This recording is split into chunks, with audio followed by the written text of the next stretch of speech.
Hey everybody, it's Neil. I got this set of carbon fiber looking door edge guards. So I'll show you guys what these look like. The box just totally fell apart on me.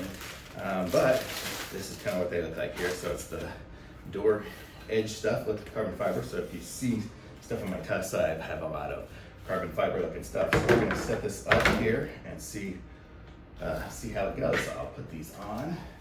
Not sure exactly where they're all gonna go, so we'll figure it out here in a second. I guess it's gonna go over the existing stuff somehow. So I'll figure it out here and I'll show you guys what it looks like when I'm done. Okay, let me show you guys what I've got here. So there, you can see I've put it in and it just fits underneath the rubber and it fits. It makes it a really nice looking fit right in there and it gives it that carbon foot look. And it also has this little area here, which is nice, so that'll accumulate all the gunk. And so this is on my passenger side. And here's the one I have in the trunk, so you can see it fits there right around the little loop and everything like that. So it looks nice, it makes it look new again. The thing was all scratched up. And again, it just fits right under the rubber and everything like that, and it fits great. So I'm gonna say that's a great fit. Thumbs up from me.